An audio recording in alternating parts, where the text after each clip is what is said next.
ಕರ್ತನಲ್ಲಿ ಪ್ರೀತಿಯ ದೇವಜನರೇ, ನಮ್ಮೆಲ್ಲರಿಗೂ ನಮ್ಮ ಕರ್ತನಾದ ಯೇಸು ಕ್ರಿಸ್ತನ ಹೆಸರಿನಲ್ಲಿ ಅತ್ಯಧಿಕ ಕೃಪೆಯೂ ಸಮಾಧಾನ ಉಂಟಾಗಲೆಂಬುದಾಗಿ ಹಾರೈಸಿದ 2026 ಈ ನೂತನ ವರ್ಷದ ಪ್ರಥಮ ದಿನದಲ್ಲಿ ತಮ್ಮೆಲ್ಲರಿಗೂ ಹೊಸ ವರ್ಷದ ಶುಭಾಶಯಗಳನ್ನು ಆಶೀರ್ವಾದಗಳನ್ನು ಕೋರ್ತಿದ್ದೇವೆ. ದೇವರು ನಿಮ್ಮೊಂದಿಗಿದ್ದು ನಿಮ್ಮನ್ನ ಈ ವರ್ಷದಲ್ಲಿ ಸಕಲ ವಿಧವಾದ ಯಶಸ್ಸಿನಲ್ಲಿ ನಡೆಸಿ ನಿಮ್ಮ ಪ್ರತಿಯೊಬ್ಬೊಬ್ಬರನ್ನ, ಕುಟುಂಬದ ಪ್ರತಿ ಸದಸ್ಯರನ್ನ ದೇವರ ಯಥೇಚ್ಛವಾಗಿ ಆಶೀರ್ವದಿಸಿ ನಿಮ್ಮ ಪಾದಗಳನ್ನು ಸಮಾಧಾನದ ಮಾರ್ಗದಲ್ಲಿ ನಡೆಸಲಿ. ದೇವರು ತನ್ನ ವಾಕ್ಯದಿಂದ ನಿಮ್ಮನ್ನು ಪೋಷಿಸ್ತಾ ತನ್ನ ಆತ್ಮನ ಮೂಲಕ ಅನುದಿನವನ್ನು ನಡೆಸ್ತಾ ನಮ್ಮ ಕರ್ತನಾದ ಯೇಸು ಕ್ರಿಸ್ತನ ಹೆಸರಿನಲ್ಲಿ ತಂದೆಯಾದ ದೇವರು ನಿಮಗೆ ಸಕಲ ಮೇಲುಗಳನ್ನು ಒದಗಿಸ್ತಾ ಬರಲಿ. ನೀವು ಕೈ ಹಾಕಿದ ಎಲ್ಲ ಕೆಲಸಗಳಲ್ಲಿ ಆತನು ಯಶಸ್ಸನ್ನು ಅನುಗ್ರಹಿಸಲಿ. ತಮ್ಮೆಲ್ಲರನ್ನ ಕುಟುಂಬವಾಗಿ ತನ್ನ ಬರೋಣಕ್ಕಾಗಿ ಸಿದ್ಧಪಡಿಸಲಿ. ಆತನಿಗಾಗಿ ದೊಡ್ಡ ಸಾಕ್ಷಿಯನ್ನಾಗಿ ಏರ್ಪಡಿಸಿಕೊಳ್ಳಲಿ. ಕುಟುಂಬದಲ್ಲಿ ಎಲ್ಲರೂ ರಕ್ಷಣೆ ಹೊಂದಿದವರಾಗಿ ಕುಟುಂಬವೇ ರಕ್ಷಣಾನಂದದಿಂದ ತುಂಬಿಸಲ್ಪಡಲೆಂಬುದಾಗಿ ನಿಮ್ಮನ್ನು ಹಾರೈಸ್ತೇವೆ. ಈ ದಿನ ನಾವು ಧ್ಯಾನಿಸುವ ದೇವರ ವಾಕ್ಯದ ಭಾಗ ಮಾರ್ಕನು ಬರೆದ ಸುವಾರ್ತೆ 11ನೇ ಅಧ್ಯಾಯ 23ನೇ ವಚನ. ಮಾರ್ಕನು ಬರೆದ ಸುವಾರ್ತೆ 11ನೇ ಅಧ್ಯಾಯ 23ನೇ ವಚನ, 22, 23 ಎರಡನ್ನ ಸೇರಿಸಿ ನಾವು ಓದಿಕೊಳ್ಳೋಣ. ವಾಕ್ಯ ಹೇಗೆ ಹೇಳ್ತದೆ? ಯೇಸು ಹೇಳಿದ್ದೇನೆಂದರೆ, ನಿಮಗೆ ದೇವರಲ್ಲಿ ನಂಬಿಕೆ ಇರಲಿ. ನಿಮಗೆ ಸತ್ಯವಾಗಿ ಹೇಳುತ್ತೇನೆ, ಯಾವನಾದರೂ ಈ ಬೆಟ್ಟಕ್ಕೆ ನೀನು ಕಿತ್ತುಕೊಂಡು ಹೋಗಿ ಸಮುದ್ರದಲ್ಲಿ ಬೀಳು ಎಂದು ಹೇಳಿ ತನ್ನ ಮನಸ್ಸಿನಲ್ಲಿ ಸಂಶಯ ಪಡದೆ ತಾನು ಹೇಳಿದ ಆಗುವುದೆಂದು ನಂಬಿದರೆ ಅವನು ಹೇಳಿದಂತೆಯೇ ಆಗುವುದು. ಈ ವಾಕ್ಯಗಳನ್ನ ಗ್ರಹಿಸುವುದಕ್ಕೆ ನಾವು ಶಕ್ತರಾಗುವಂತೆ ದೇವರು ತನ್ನ ಆತ್ಮನ ಮೂಲಕ ನಮಗೆ ಈ ವಿಶೇಷವಾದ ಗ್ರಹಿಕೆಯನ್ನು ಒದಗಿಸಲಿ. ಈ ನೂತನ ವರ್ಷದಲ್ಲಿ ದೇವರು ನಮಗೆ ಒದಗಿಸುವಂತ, ದೇವರು ನಮ್ಮನ್ನ ಕುರಿತು ಉತ್ತೇಜಿಸುವಂತ ಒಂದು ಅದ್ಭುತವಾದ ವಾಕ್ಯ 22ನೇ ವಚನದಲ್ಲಿ ಹೀಗೆ ಬರ್ತದೆ. ಯೇಸು ಕ್ರಿಸ್ತನು ಹೇಳ್ತಿದ್ದಾನೆ ನೇರವಾಗಿ, ನಿಮಗೆ ದೇವರಲ್ಲಿ ನಂಬಿಕೆ ಇರಲಿ. ದೇವರೊಂದಿಗೆ ನಡೆದಾಡಿದ ಕೆಲವು ಭಕ್ತರು ಇದನ್ನ ಒಂದು ಅಡಿಪಾಯದ ವಚನವೆಂದೇ ಪರಿಗಣಿಸ್ತಾರೆ. ಯೇಸು ಕ್ರಿಸ್ತನು ನಮ್ಮನ್ನ ಈ ವಿಧದಲ್ಲಿ ಹೇಗೆ ಉತ್ತೇಜಿಸ್ತಿದ್ದಾನೆ ಎಂಬುದಾಗಿ ಅದನ್ನ ಬಹಳ ಗಂಭೀರವಾಗಿ ವಚನವನ್ನ ಅವರು ಪರಿಗಣಿಸ್ತಾರೆ. ನಂತರದಲ್ಲಿ ಯೇಸು ಕ್ರಿಸ್ತನು 23ನೇ ವಚನದಲ್ಲಿ ನಮಗೆ ಆತನು ಹೇಗೆ ಹೇಳ್ತಿದ್ದಾನೆ, ನಿಮಗೆ ಸತ್ಯವಾಗಿ ಹೇಳ್ತೇನೆ, ಸತ್ಯ ದೇವರು, ನಾನೇ ಸತ್ಯ ಎಂಬುದಾಗಿ ಹೇಳಿದ್ದ ಆತನೀಗ ನಮಗೆ ಯಥಾರ್ಥವಾಗಿ ಹೇಳ್ತಿರುವಂಥ ಮಾತು, ನಿಮಗೆ ಸತ್ಯವಾಗಿ ಹೇಳ್ತಾನೆ, ಯಾವನಾದರೂ. ಹಾಗಾದರೆ ಇಲ್ಲಿ ಏಕವಚನ, ಇಲ್ಲಿ ನಿಮಗೆ ಎಂಬುದಾಗಿ ಹೇಳುವಾಗ ಎಲ್ಲರಿಗೂ ಆತನು ಸಂಬೋಧಿಸಿ ಮಾತನಾಡ್ತಿದ್ದಾನೆ. ಅದರಲ್ಲಿ ಯಾವನಾದರೂ ಎಂಬುದಾಗಿ.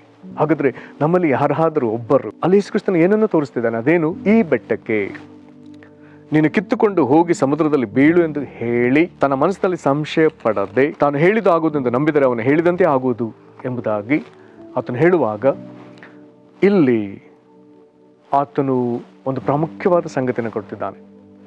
ಇಲ್ಲಿ ಆತನು ಪ್ರಾರ್ಥಿಸಲಿಕ್ಕೆ ಹೇಳ್ತಾ ಇಲ್ಲ ಅಥವಾ ಬೇರೊಂದು ಸಂಗತಿಗಳನ್ನ ಹೇಳ್ತಾ ಇಲ್ಲ. ಮುಖ್ಯವಾಗಿ ಈ ವಾಕ್ಯ ಭಾಗದಲ್ಲಿ 2 ಸಂಗತಿಗಳನ್ನ ಹೇಳ್ತಿದ್ದಾನೆ. ಒಂದು ಹೇಳುವುದಕ್ಕೂ, ಎರಡನೇದಾಗಿ ನಂಬುವುದಕ್ಕೂ ಆತನು ಹೇಳ್ತಿದ್ದಾನೆ. ನಂಬುವುದಕ್ಕೆ ಒಂದು ಸತಿ ಈ ವಾಕ್ಯದಲ್ಲಿ ಹೇಳಿದ್ದಾನೆ, ಆದರೆ ನಾವು ನುಡಿಯಬೇಕಾದುದನ್ನು, ನಾವು ಹೇಳಬೇಕಾದುದನ್ನು 3 ಸತಿ ಹೇಳ್ತಾನೆ. ಮತ್ತೊಂದು ಸತಿ ವಾಕ್ಯವನ್ನು ಓದಿ ನೋಡೋಣ. ಯಾವನಾದರೂ ಈ ಬೆಟ್ಟಕ್ಕೆ ನೀನು ಕಿತ್ತುಕೊಂಡು ಹೋಗಿ ಸಮುದ್ರದಲ್ಲಿ ಬೀಳು ಎಂದು ಹೇಳಿ ಒಂದು ಸತಿ, ತನ್ನ ಮನಸ್ಸಿನಲ್ಲಿ ಸಂಶಯ ಪಡದೆ ತಾನು ಹೇಳಿದ್ದು ಆಗುವುದೆಂದು ನಂಬಿದರೆ ಅವನು ಹೇಳಿದಂತೆಯೇ ಆಗುವುದು. 3 ಸತಿ ಹೇಳು ಅನ್ನುವಂಥ ಸಂಗತಿನ ಆತನು ತರ್ತಾನೆ. ಹಾಗಾದ್ರೆ ಈ ಭಾಗದಲ್ಲಿ ಆತನು ನಾವು ಈ ನುಡಿಯಬೇಕೆಂಬುದಾಗಿ ಹೇಳ್ತಿದ್ದಾನೆ.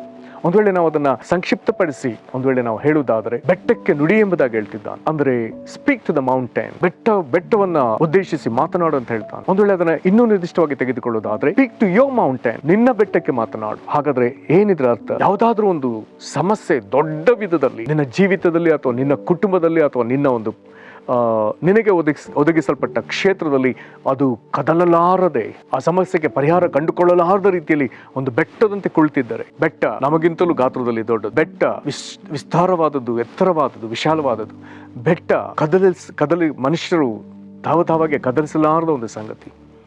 ಅದರಂತ ಹಾಗಾದ್ರೆ ಯೇಸು ಕ್ರಿಸ್ತನು ಬೆಟ್ಟಕ್ಕೆ ಆತನು ನುಡಿಲಿಕ್ಕೆ ಹೇಳ್ತಾನೆ. ಹಾಗಾದ್ರೆ ನಮ್ಮ ಜೀವಿತಗಳಲ್ಲಿ ಕೆಲವು ಸಮಸ್ಯೆಗಳು, ಒಂದು ವೇಳೆ ಅನಾರೋಗ್ಯದ ಸಮಸ್ಯೆ ಅಥವಾ ಹಣಕಾಸಿನ ಸಮಸ್ಯೆ ಅಥವಾ ತಲೆಮಾರುಗಳಿಂದ ಬಂದ ಕೆಲವು ಸಮಸ್ಯೆಗಳು ಅಥವಾ ಯಾವುದೋ ದುರಾತ್ಮಗಳ ಬಾಧೆಗಳು, ಮಾಟಮಂತ್ರದ ಬಾಧೆಗಳು, ಯಾವುದೋ ಕೆಲವೊಂದು ಸಂಗತಿ ಅದು ತಿಂಗಳುಗಟ್ಟಲೆ, ವರ್ಷಗಟ್ಟಲೆ ಅಥವಾ ತಲೆಮಾರಿಗೂ ಅದು ಬರ್ತಿರುವುದಾದರೆ ಯೇಸು ಕ್ರಿಸ್ತನು ಹೇಳ್ತಾನೆ, ಅದು ಇರಲಿ ಎಂಬುದಾಗಿ ನೀವು ಒಪ್ಕೊಳ್ಬೇಡಿ ಎಂಬುದಾಗಿ ಹೇಳ್ತಾನೆ.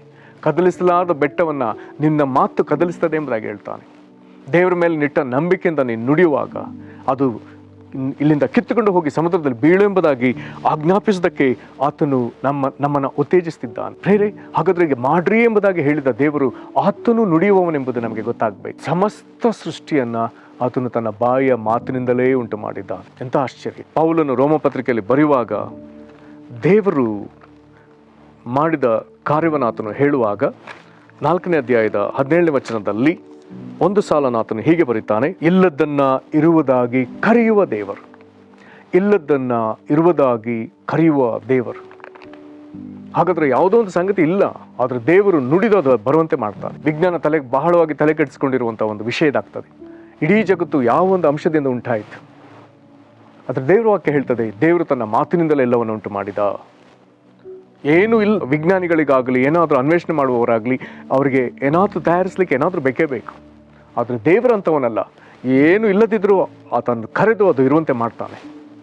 ಹೀಗೆ ಮಾತನಾಡುವ ದೇವರು ಈ ಭೂಮಿಗೆ ಮನುಷ್ಯನಾಗಿ ಬಂದಾಗ ಆತ ನಮಗೆ ಕಲಿಸಿಕೊಟ್ಟದ್ದು ನೀನು ನುಡಿ ಎಂಬುದಾಗಿ ಹೇಳ್ತಾನೆ. ಅದರ ಹಾಗೆ ಹೇಳುವುದಕ್ಕೆ ಮೊದಲು ಆತನು ತನ್ನ ಶಿಷ್ಯ ಕೂಟದ ಎದುರು, ತನ್ನ ಅಪೋಸ್ತಲರ ಎದುರು, ಜನಸಮೂಹದ ಎದುರು ಆತನು ಮಾತನಾಡಿದ್ದಾನೆ. ರೋಗಿಗಳನ್ನ ನೋಡಿ ಕಪರ್ನೌಮಿನಲ್ಲಿ ಪೇತ್ರನ ಅತ್ತೆಯನ್ನು ಗುಣ ಮಾಡಿದ ಸಂಜೆ ಸಮಸ್ತ ರೋಗಿಗಳ ಎದುರು, ಸಮಸ್ತ ದೆವ್ವಪೀಡಿತ ಎದುರು ಆತನು ನಿಂತು ಅವರಿಗೆ ಬಿಡುಗಡೆ ಕೊಡುವಾಗ, ಸ್ವಸ್ಥಪಡಿಸುವಾಗ ಅಲ್ಲಿ ನೇರವಾಗಿ ಮತ್ತಾಯನು ಬರಿತಾನೆ. 8ನೇ ಅಧ್ಯಾಯದ 16ನೇ ವಚನದಲ್ಲಿ, ಸಂಜೆ ಆಗಲು ದೆವ್ವ ಹಿಡಿದ ಬಹಳ ಜನರನ್ನು ಆತನ ಬಳಿಗೆ ಕರೆತಂದರು. ಆತನು ಮಾತ್ರದಿಂದಲೇ ದೆವ್ವಗಳನ್ನು ಬಿಡಿಸಿದ್ದಲ್ಲದೆ ಮೈಯಲ್ಲಿ ನೆಟ್ಟಗಿಲ್ಲದವರೆಲ್ಲರನ್ನು ವಾಸ ಮಾಡಿದನು. ದೊಡ್ಡ ಜನಕೂಟ ನಿಂತ ಜಾಗದಲ್ಲೇ ದೆವ್ವಗಳಿಗೆ ಹೋಗ್ಲಿಕ್ಕೆ ಅಪ್ಪಣೆ ಕೊಟ್ಟಿದ್ದಾನೆ. ನಿಂತ ಜಾಗದಿಂದಲೇ ರೋಗಿಗಳು ಗುಣವಾಗುವಂಥ, ರೋಗಗಳು ಜನರನ್ನು ಬಿಟ್ಟು ಹೋಗುವಂತ ಆತನ ಅಪ್ಪಣೆ ಕೊಟ್ಟಿದ್ದಾನೆ. ಮಾತನಾಡಿದ್ದಾನೆ. ಬಿರುಗಾಳಿಯನ್ನು ನೋಡಿ ಮಾತನಾಡಿದ್ದಾನೆ. ಬಿರುಗಾಳಿಯನ್ನು ಗದರಿಸಿದ್ದಾನೆ. ಸಮುದ್ರದ ಅಲೆಗಳನ್ನ ನೋಡಿ ಶಾಂತವಾಗು ಎಂಬುದಾಗಿ ಆತನು ಮಾತನಾಡಿದ್ದಾನೆ. ದೆವ್ವಗಳನ್ನ ನೋಡಿ ಬಿಟ್ಟು ಹೋಗು ಎಂಬುದಾಗಿ ಮಾತನಾಡಿದ್ದಾನೆ. ಶತಾಧಿಪತಿ ತನ್ನ ಆಳಿನ ವಿಚಾರಕ್ಕೆ ಬರುವಾಗ ಶತಾಧಿಪತಿ ಕೇಳಿ, ನೀನು ಒಂದು ಮಾತು ಹೇಳಿದರೆ ಸಾಕು ಎಂಬುದಾಗಿ ಆತನು ಯೇಸುವಿನ ನಂಬಿಕೆ ಇಡುವಾಗ ಯೇಸು ಬಹಳ ಸಂತೋಷಪಟ್ಟು, ಸರಿ ನೀನು ನಂಬಿದಂತೆ ನಿನ್ಗಾಗ್ಲಿ ಹೋಗೆಂಬುದಾಗಿ ಹೇಳುವಾಗ ಅದೇ ಗಳಿಗೆಯಲ್ಲಿ ಆ ಆಳು ಗುಣವಾಗಿದ್ದಾನೆ. ಮತ್ತೊಬ್ಬ ಅಧಿಕಾರಿಯ ಮಗನನ್ನು ಹಾಗೆ ಮಾತಿನಿಂದಲೇ ಆತನು ಗುಣ ಮಾಡಿದ್ದಾನೆ. ಜನರೊಳಗಿದ್ದ ನಾನಾ ಬಾಧೆಗಳನ್ನು ಆತನು ಬಾಯಿ ಮಾತ್ರದಿಂದಲೇ ಆತನು ಸರಿಪಡಿಸಿದ್ದಾನೆ, ನುಡಿದಿದ್ದಾನೆ. ನಮಗೆ ನಮ್ಮ ಎದುರು ಮಾದರಿಯಾಗಿ ನಿಂತು ಈಗ ಆತ ನಮ್ಗೆ ಹೇಳ್ತಿದ್ದಾನೆ, ನೀನೂ ನುಡಿ ಎಂಬುದಾಗಿ ಹೇಳ್ತಿದ್ದಾನೆ. ಕರ್ತನಲ್ಲಿ ಪ್ರೀತಿಯುಳ್ಳ ದೇವ ಜನರೇ, ಈ ನೂತನ ವರ್ಷದಲ್ಲಿ ಧೈರ್ಯ ತೆಗೆದುಕೊಂಡು ನಿನ್ನ ಜೀವಿತದಲ್ಲಿರುವಂಥ ಬೆಟ್ಟ ಯಾವುದೆಂಬುದನ್ನು ಗುರುತಿಸುವುದಕ್ಕೆ ದೇವರ ಸಹಾಯ ತೆಗೆದುಕೋ. ನಿನ್ನ ಕುಟುಂಬದಲ್ಲಿರುವಂಥ ಬೆಟ್ಟ ಯಾವುದೆಂಬುದಾಗಿ ಗುರುತಿಸಿಕೊಳ್ಳೋದಕ್ಕೆ ದೇವರಾತ್ಮನ ಸಹಾಯ ತೆಗೆದುಕೋ. ನಂತರದಲ್ಲಿ ನಮ್ಮ ಕರ್ತನಾದ ಯೇಸು ಕ್ರಿಸ್ತನು ನಿನ್ನನ್ನು ಉತ್ತೇಜಿಸಿ ನಿನಗೆ ಅಪ್ಪಣೆ ಕೊಟ್ಟಂತೆ ದೇವರ ಮೇಲೆ ನಂಬಿಕೆ ಇಟ್ಟವನಾಗಿ ಆ ಪರಿಸ್ಥಿತಿಗಳನ್ನ, ಸಮಸ್ಯೆಗಳನ್ನ ನೋಡಿ, ಆ ಸಮಸ್ಯೆ ಅಂತ ಆ ಬೆಟ್ಟಗಳನ್ನ ನೋಡಿ ಅದಕ್ಕೆ ಅಪ್ಪಣೆ ಕೊಡು. ನೀನು ಕಿತ್ತುಕೊಂಡು ಹೋಗಿ ಸಮುದ್ರದಲ್ಲಿ ಬೀಳು. ನನ್ನ ಶರೀರದಿಂದ ಈ ಬಾಧೆಯೇ ನೀನು ಕಿತ್ತುಕೊಂಡು ಹೋಗಿ ಸಮುದ್ರದಲ್ಲಿ ಬೀಳು. ನನ್ನ ಮನೆಯಲ್ಲಿರುವಂಥ ಸಮಸ್ಯೆ ನೀನು ಕಿತ್ತುಕೊಂಡು ಹೋಗಿ ಸಮುದ್ರದಲ್ಲಿ ಬೀಳು. ಹಣಕಾಸಿನ ಸಮಸ್ಯೆ, ಬಡತನವೇ, ಕೊರತೆಗಳೇ, ಜಗಳವೇ, ದ್ವೇಷವೇ, ಶಾಪದ ಸಮಸ್ಯೆಗಳೇ, ದೆವ್ವ ದುರಾತ್ಮಗಳ ಸಮಸ್ಯೆ, ಮಾಟಮಂತ್ರದ ಸಮಸ್ಯೆಗಳೇ, ಇವುಗಳನ್ನ ನೋಡಿ ಧೈರ್ಯಗಿಡದೆ ಭಯ ಹಿಡಿದವರಾಗಿ ಕೂತುಕೊಳ್ಬೇಡ್ರಿ. ದೇವರ ಮೇಲೆ ನಂಬಿಕೆಯಿಂದ ಧೈರ್ಯದಿಂದ ಎದ್ದೇಳ್ರಿ. ಯೇಸು ಕ್ರಿಸ್ತನ ಪಕ್ಷ ಹಿಡಿದು ಅವುಗಳಿಗೆ ಮಾತನಾಡ್ರಿ. ನೀನು ಕಿತ್ತುಕೊಂಡು ಹೋಗಿ ಸಮುದ್ರದಲ್ಲಿ ಬೀಳೆಂಬುದಾಗಿ ಹೇಳ್ರಿ. ನಿಮ್ಮ ಕುಟುಂಬಕ್ಕೆ ದೇವರು ಯಾವ ಆಶೀರ್ವಾದವನ್ನು ಬರಮಾಡಬೇಕಾಗಿದೆಯೋ ಅದನ್ನು ದೇವರ ಬಳಿ ಕೇಳಿಕೊಳ್ಳ್ರಿ. ಕರ್ತನು ನಿನಗೆ ಈ ಅಧಿಕಾರವನ್ನು ಕೊಟ್ಟಿದ್ದಾನೆ. ಯಾವನಾದರೂ ಎಂಬುದಾಗಿ ಹೇಳಿದ್ದಾನೆ. ಹಾಗಾದರೆ ಆ ಯಾವನಾದರೂ ನೀನೇ. ಅಲ್ಲಿ ನಾವು ಸ್ಪಷ್ಟವಾಗಿ ಓದಿದೆ, ಯಾವನಾದರೂ ಈ ಬೆಟ್ಟಕ್ಕೆ ನೀನು ಕಿತ್ಕೊಂಡೋಗಿ ಸಮುದ್ರದಲ್ಲಿ ಬೀಳು ಎಂದು ಹೇಳಿ ಮನಸ್ಸಲ್ಲಿ ಸಂಶಯ ಪಡದೆ ತಾನು ಹೇಳಿದ ಆಗುವುದೆಂದು ನಂಬಿದರೆ ಅವನು ಹೇಳಿದಂತೆ ಆಗುವುದೆಂಬುದಾಗಿ ಹೇಳಿದರೆ, ಹಾಗಾದರೆ ನೀನು ಹೇಳಿದರೆ ಆಗುತ್ತೆ ಎಂಬುದಾಗಿ ಹೇಳಿದ್ದಾನೆ. ಪ್ರೇರೆ, ಈ ಹೊಸ ವರ್ಷದಲ್ಲಿ ನಿನಗಿದು ಸಂದೇಶ. ನಿನ್ನ ಬೆಟ್ಟಗಳನ್ನು ನೋಡಿ ಆ ಬೆಟ್ಟಕ್ಕೂ ಆ ಬೆಟ್ಟಗಳಿಗೂ ಮಾತನಾಡುವಂಥ ಮನುಷ್ಯ, ಆ ಬೆಟ್ಟಗಳು ಕಿತ್ತುಕೊಂಡು ಹೋಗುವಂತೆ ಆಜ್ಞಾಪಿಸುವ ಸಹೋದರ, ಆ ಬೆಟ್ಟಗಳು ಕಿತ್ತುಕೊಂಡು ಹೋಗುವಂತೆ ಆಜ್ಞಾಪಿಸುವ ಸಹೋದರಿ. ಸೈತಾನನ ವಶದಲ್ಲಿ ವರ್ಷಾನುಗಟ್ಟಲೆ ಇರುವಂಥ ಪರಿಸ್ಥಿತಿಯನ್ನು ನೀನು ನಿನ್ನ ಬಾಯ ಅಪ್ಪಣೆಯಿಂದಲೇ ಅವುಗಳು ಬಿಟ್ಟು ಹೋಗುವಂತೆ ನಿನಗೆ ಅಪ್ಪಣೆ ಕೊಡಲಿಕ್ಕೆ ಕರ್ತನ ಅಧಿಕಾರ ಕೊಟ್ಟಿದ್ದಾನೆ. ಸಮೀಪದಲ್ಲಿ ಕೆಲವು ವರ್ಷಗಳ ಹಿಂದೆ ಮಧ್ಯಾಹ್ನ 2:30 3 ಮಧ್ಯದಲ್ಲಿ ಒಂದು ಫೋನ್ ಕರೆ ಬಂತು. ಫೋನ್ ಮಾಡಿದವರು ನನಗೆ ಹಳೆಯ ಪರಿಚಯ, ಅವರು ಒಂದು ವೇಳೆ 15 ವರ್ಷದ ನಂತರದಲ್ಲಿ ನನಗೆ ಫೋನ್ ಮಾಡಿದ್ದಾರೆ. ಅವ್ರು ಫೋನ್ ಮಾಡಿ ಗಾಬರಿಯಿಂದ ಮಾತನಾಡ್ತಿದ್ದಾರೆ. ಅವ್ರು ಹೇಳಿದರು, ಬ್ರದರ್, ನಮ್ಮ ಬಂಧುಗಳಲ್ಲೊಬ್ಬರು ವಿಷ ಸೇವಿಸಿದ್ದಾರೆ, ಅವರಿಗೆ ಪಲ್ಸ್ ಇಲ್ಲ ಮತ್ತು ಅವರು ಉಸಿರಾಡ್ತಾ ಇಲ್ಲ, ಎಮರ್ಜೆನ್ಸಿ ವಾರ್ಡ್ಗೆ ಡಾಕ್ಟರ್ ಬಂದು ಇದನ್ನು ತಕ್ಕೊಂಡೋಗ್ರಿ ಎಂಬುದಾಗಿ ಹೇಳಿದ್ದಾರೆ ಅಂತೇಳಿ ಗಾಬರಿಯಿಂದ ಹೇಳಿದರು. ಅವರೇ ಇಷ್ಟು ವಿವರಿಸೋದ್ರೊಳಗೆ ದೇವರಾತ್ಮನು ನನ್ನನ್ನು ಬಲಪಡಿಸಿ ಮಾತನಾಡಲಿಕ್ಕೆ ದೇವರು ಕೃಪೆ ಕೊಟ್ಟರು. ಅವರಿನ್ನೂ ಎಲ್ಲವನ್ನ ವಿವರವಾಗಿ ಹೇಳುವುದಕ್ಕೆ ಮೊದಲೇ, ಮಾತನ್ನು ಮುಗಿಸೋದಕ್ಕೆ ಮೊದಲೇ ದೇವರು ನನಗೆ ಕೊಟ್ಟ ಮಾತುಗಳನ್ನ ನನ್ನ ಬಾಯಿಂದ ನಾನು ಧೈರ್ಯವಾಗಿ ಮಾತನಾಡಲಿಕ್ಕೆ ಅದನ್ನು ದೇವರಾತ್ಮ ಬಲಪಡಿಸ್ತಾ, ಎಲೇ ಮರಣದ ಆತ್ಮವೇ, ಆ ಸಹೋದರ ಮೇಲಿರುವಂಥ ನಿನ್ನ ದುಷ್ಟಾಸ್ತವನ್ನು ತೆಗೆದುಕೊಂಡು ಹೊರಡು, ನಜರೇತನ ಯೇಸು ಕ್ರಿಸ್ತನ ಹೆಸರಲ್ಲಿ ಅವರಿಗೆ ಜೀವ ಬರಲಿ ಎಂಬುದಾಗಿ ಅಷ್ಟು ಮಾತುಗಳನ್ನ ಹೇಳಿ ನಾನು ಸುಮ್ಮನಾದೆ. ಮತ್ತೆ ಫೋನ್ ಕಟ್ಟಾಯಿತು. ಮತ್ತೆ ಫೋನ್ ಬಂತು.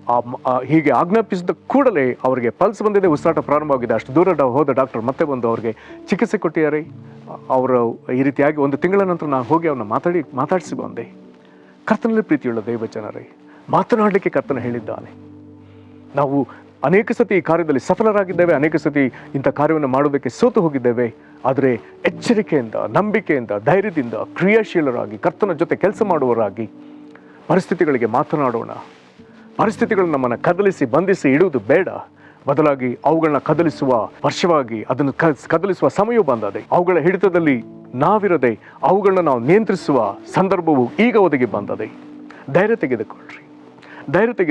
ಜಯಶಾಲಿಯಾದ ಯೇಸು, ಪಾತಾಳವನ್ನು ಜಯಿಸಿ ಬಂದ ಯೇಸು, ಮರಣಾಧಿಕಾರಿಯನ್ನು ಜಯಿಸಿ ಬಂದ ಯೇಸು, ಮರಣವನ್ನು ಜಯಿಸಿದ ಯೇಸು, ಸಮಾಧಿಯನ್ನು ಜಯಿಸಿದ ಯೇಸು, ಸೈತಾನನ ಸಕಲ ಸೇನೆಯನ್ನು ಜಯಿಸಿದ ಯೇಸು, ಅಂಧಕಾರ ಬಲವನ್ನೆಲ್ಲ ಜಯಿಸಿದ ಯೇಸು, ನಿನಗೆ ರಕ್ಷಕನ ಒಡೆಯನಾಗಿರುವಲ್ಲಿ ಆತನೊಂದಿಗೆ ಸೇರಿ ನೀನು ಜಯಶಾಲಿಯಾಗು. ನಾವೆಲ್ಲರೂ ಜಯಶಾಲಿಗಳಾಗುವುದಕ್ಕೆ ಕರ್ತನ ನಮ್ಮನ್ನು ವಿಶೇಷವಾಗಿ ಬಲಪಡಿಸಲಿ. ನಮ್ಮನ್ನು ಒಪ್ಪಿಸಿಕೊಡೋಣ.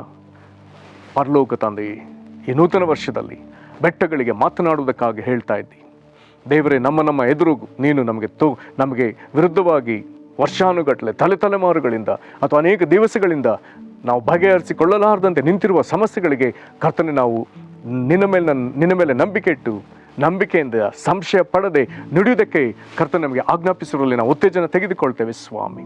ಕರ್ತನೆ, ನಮ್ಮ ಎದುರು ನಿಂತ ಬೆಟ್ಟ ಅದು ಕದಲಿ ಹೋಗುವವರೆಗೂ ಮಾತನಾಡೋದಕ್ಕೆ ಕೃಪೆ ಕೊಡು. ನೀನು ಹೇಳಿದ್ದಿ, ದೊಡ್ಡ ಬೆಟ್ಟವೇ ನೀನು ಯಾರು, ಜೆರುಬ್ಬಾಬೆಲನ ಮುಂದೆ ನೆಲಸಮವಾಗುವ ಎಂಬುದಾಗಿ. ನಮ್ಮ ಜೆರುಬ್ಬಾಬೆಲನಾದ ಯೇಸು ಕ್ರಿಸ್ತನೇ, ನಿನ್ನ ಎದುರು ನಮ್ಮ ಜೀವಿತದ ವಿರುದ್ಧವಾಗಿ ಅಥವಾ ನಮಗೆ ವಿರುದ್ಧವಾಗಿ ಎದ್ದ ಪ್ರತಿಯೊಂದು ಬೆಟ್ಟಗಳು ನೆಲಸಮವಾಗುವಂತೆ ಈಗ ನಿನ್ನ ನಾಮ ಮಹಿಮೆ ಹೊಂದುವಂತೆ ನೀ ನಮ್ಮ ಜೀವಿತದಲ್ಲಿ ತೋರ್ಪಡಿಸು ಸ್ವಾಮಿ. ನೀನು ನಮಗೆ ಕೊಟ್ಟ ಅಧಿಕಾರದಿಂದ, ನೀನು ನಮಗೆ ಕೊಟ್ಟ ಅಪ್ಪಣೆ ಪ್ರಕಾರ, ನೀನು ನಮಗೆ ಏರ್ಪಡಿಸಿರುವಂಥ ವಿಶ್ವಾಸದ ಪ್ರಕಾರ ಕರ್ತನ ಮಾತನಾಡೋದಕ್ಕೆ ಕೃಪೆ ಕೊಡು. ನಮ್ಮ ವಿಶ್ವಾಸ ದಿನದಿಂದ ದಿನಕ್ಕೆ ಹೆಚ್ಚಲಿ. ಕರ್ತನೆ, ತಕ್ಕ ಮಾತುಗಳಿಂದ ಆ ಬೆಟ್ಟಗಳಿಗೆ ನುಡಿಯುವುದಕ್ಕೂ ಅವುಗಳ ಮೇಲೆ ಜಯ ಸಾಧಿಸುವುದಕ್ಕೂ ನಮ್ಮೆಲ್ಲರನ್ನ ಬಲಪಡಿಸಿರಿ. ಈ ನೂತನ ವರ್ಷದಲ್ಲಿ ಇಂಥ ಜಯದ ಹೆಜ್ಜೆ ಇಡುವುದಕ್ಕೆ ಕರ್ತನೆ, ಪ್ರತಿ ತಿಂಗಳು ಪ್ರತಿ ದಿವಸವೂ ನಮ್ಮನ್ನು ನಡೆಸಿರಿ. ಹಾಗೆ ನೀನು ಮಾಡುವುದಕ್ಕಾಗಿ ಸ್ತೋತ್ರ. ನಜರೇತಿನ ಯೇಸು ಕ್ರಿಸ್ತನ ಹೆಸರಲ್ಲಿ ಬೇಡಿದ್ದೇವೆ ನಮ್ಮ ತಂದೆಯೇ, ಆಮೇನ್. ಕರ್ತನೆ ನಿಮ್ಮನ್ನು ಆಶೀರ್ವದಿಸಲಿ. ವಂದನೆಗಳು.